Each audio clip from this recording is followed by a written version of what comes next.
पुरानी बात है। एक जंगल में दो पक्के दोस्त रहते थे। एक था गिद्धड़ और दूसरा था ऊंट। गिद्धड़ काफ़ी चालाक और ऊंट सीधा सा था।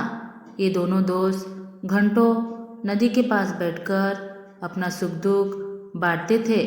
दिन गुजरते गए और उनकी दोस्ती गहरी होती गई।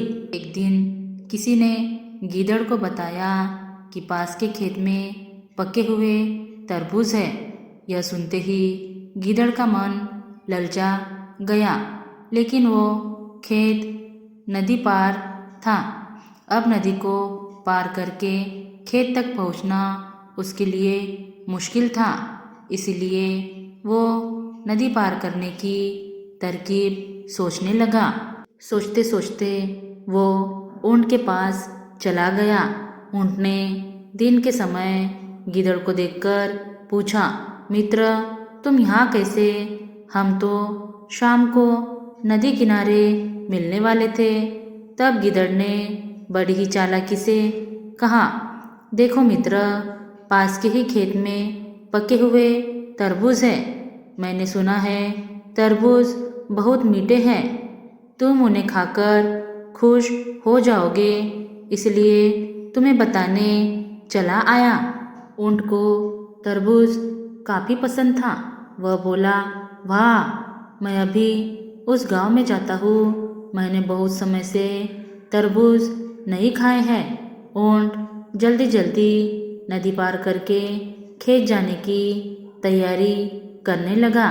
तभी गिद्धड़ ने कहा, दोस्त, तरबूज मुझे भी अच्छे लगते हैं, लेकिन मुझे तैरना नहीं आता है।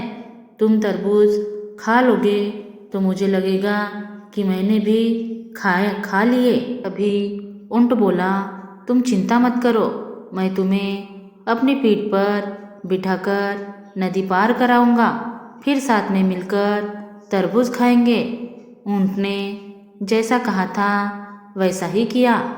खेत में पहुंचकर गिद्धड़ ने मन भरकर तरबूज खाए और खुश हो गया। खुशी के मारे वो ज़ोर ज़ोर से आवाज़ें निकालने लगा। तभी ऊंट ने कहा, तुम शोर मत मचाओ, लेकिन वो माना नहीं। गिद्धड़ की आवाज़ सुनकर किसान डंडे लेकर खेत के पास आ गए। गिद्धड़ चालाक था, इसलिए जल्दी से पेड़ों के पीछे छिप गया।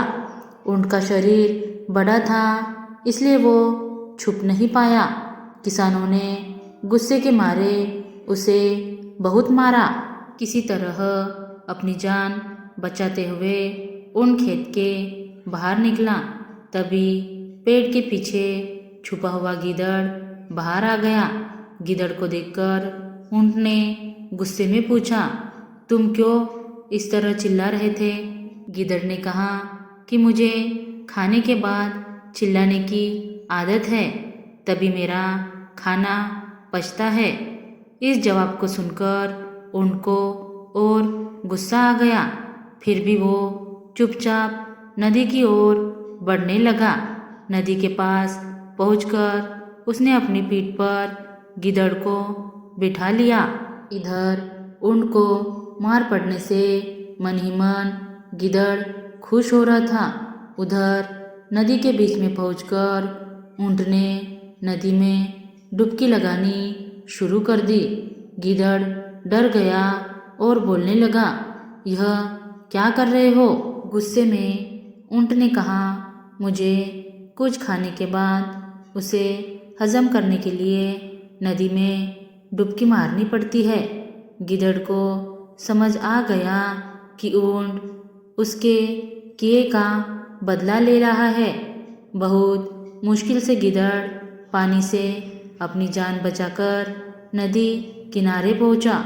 उस दिन के बाद से गिद्धड़ ने कभी भी ऊंट को परेशान करने की हिम्मत नहीं की। ऊंट और गिद्धड़ की इस कहानी से हमें यह सीख मिलती है कि चालाकी नहीं करनी चाहिए। अपनी करनी खुद पर भारी पड़ जाती है। जो जैसा करता है उसे वैसा ही भरना होता है। धन्यवाद दोस्तों।